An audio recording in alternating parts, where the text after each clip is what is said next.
Oh, are you telling me I've been doing this wrong all along?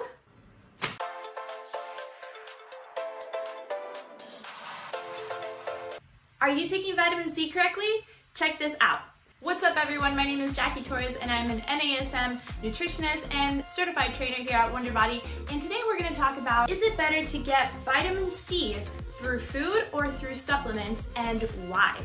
Chances are if you're buying vitamin C, you want to make sure that the vitamin C is actually working for you. What you're about to learn in this video might just blow your mind, so make sure you stick around to the end. If you're feeling good about this so far, make sure you hit that thumbs up and subscribe if you want to see more on nutrition and health each week. Alright, so VITC, let's look at what this actually is. Guys, meet vitamin C. Whoops, not that vitamin C, although I do love her. That's the one. You might know vitamin C as L-ascorbic acid, but vitamin C is actually a complex of nutrients. It was Dr. Albert Szent-Györgyi, who won the Nobel Prize in Physiology in 1937, who discovered this vitamin C complex. You see, he didn't identify this, he identified this, vitamin C and all of its components. As you can see, ascorbic acid is just one part of it, and actually there are still some components of this complex that we still haven't even discovered. This is made up from enzymes, coenzymes, trace minerals, antioxidants. There's so much in here. This is the natural vitamin C which occurs in nature. All of these factors are what biochemically activate vitamin C. The reason is because they're all interrelated. They work in a synergy, and basically that means they have to work as a team, and that's what makes up the vitamin C complex. Now, some of the components that we do know exist in this complex that were identified by Dr. Györgyi are bioflavonoids, which is what basically strengthens your blood vessels and other collagen-formed tissues. Vitamin K, which supports the clotting mechanism of the blood. Vitamin J, which helps you to oxygenate. Think about when you're going up the stairs and you're out of breath. Vitamin J is going to help to bring oxygen to your body. And even something called tyrosinase, which is basically a precursor to copper, which is a really important mineral in the body. So these nutrients are synergistic. Synergy means that the whole is greater than the sum of its parts. So even if you took all of these elements of vitamin C separately, if it's not working together, it's just not vitamin C. So what is vitamin C actually supposed to do? What are the benefits? Why do you need it? We all know that vitamin C helps to support your immune system, but did you know that that's not even the most important reason why we should be taking vitamin C? The most important role of the vitamin C complex in your body is producing and maintaining collagen. You guys know I love talking about collagen, and collagen is actually what makes up 70% of the protein in your skin. Collagen is responsible for maintaining the elasticity of your skin, and it helps you look young and fresh, but it's also important for healthy joints, hair, nails, etc. Now here's a pretty huge reason to take vitamin C.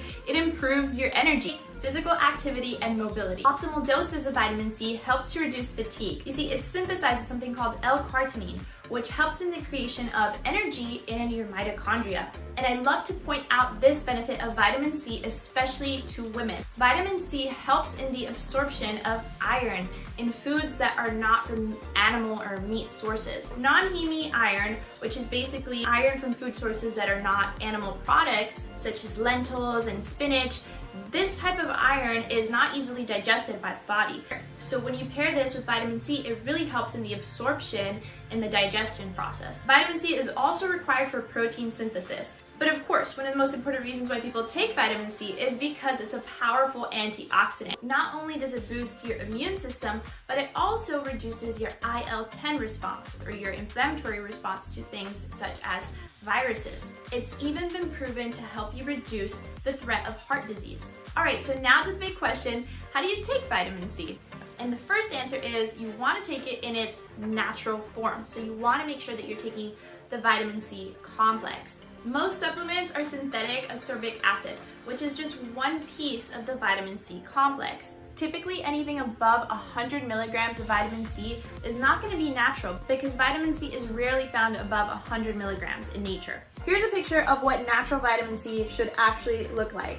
It kind of looks like a sunflower with all of its natural petals, and here is a picture next to it of what the vitamin C supplements you're used to taking actually looks like. A synthetic ascorbic acid. As you can see, it's missing a lot of petals and a lot of components to the vitamin C complex. These synthetic ascorbic acids are made from cornstarch or sulfuric acid. It's actually being tested whether or not it's counterproductive to take so much of this ascorbic acid when your body really needs all of the other components within the vitamin C complex. So to answer the original question, buying synthetic supplements of vitamin C is as useful as in the 1990s when you would buy a bootleg DVD and you would come home and realize that that DVD was in a foreign language. So even though you'd be able to visually see the movie, you wouldn't be able to understand it, so it's useless to you.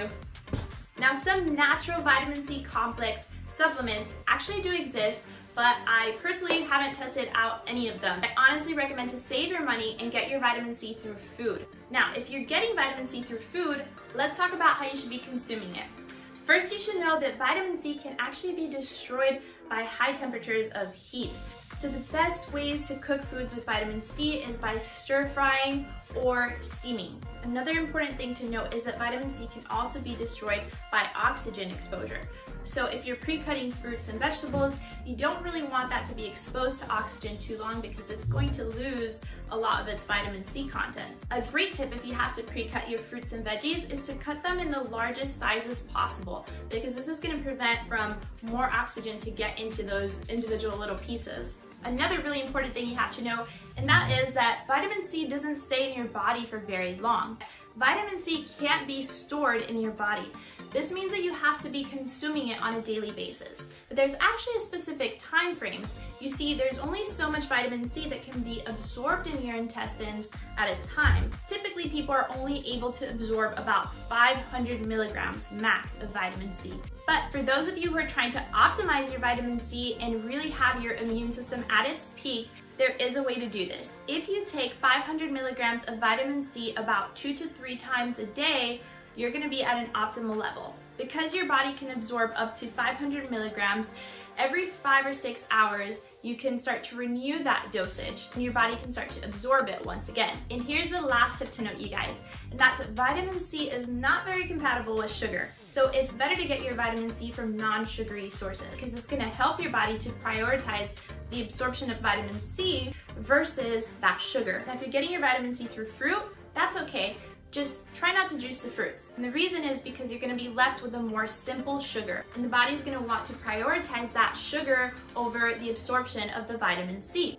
Alright, so now let's have a look at the list of foods highest in vitamin C. Guavas have 377 milligrams of vitamin C per cup. Kiwis have 167 milligrams per cup. Bell peppers have up to 152 milligrams per cup, and that's just a cup. So one small red bell pepper has about 200 milligrams. Lychees have 136 milligrams per cup. Green chilies have 109 milligrams per cup. Strawberries, 98 milligrams per cup.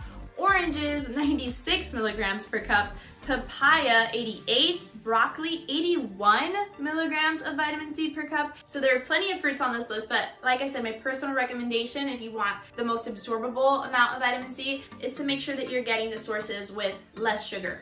So some of my personal favorites, bell peppers, broccoli, cauliflower, and even Brussels sprouts and tomatoes. Now you guys also have this list at the link in the description below. And at the time of filming this video, I still haven't found a natural vitamin C supplement which I can recommend to you guys, but I'm actively searching for it. And when I do find it, I will also place it in the description below. So if you guys want to learn more about nutrition and things like this that are going to truly help your well-being, make sure that you hit subscribe and hit notifications, and YouTube will let you know every time I upload a new video so you won't miss any. And of course, I'd love it if you leave me some comments. How do you get your vitamin C and what did you think of all of this? I'm always looking at my comments and reading them, so I encourage you to give me some feedback. It's going to help me to help you. And that's it. I hope you enjoyed this video. I will see you guys next week. Stay strong.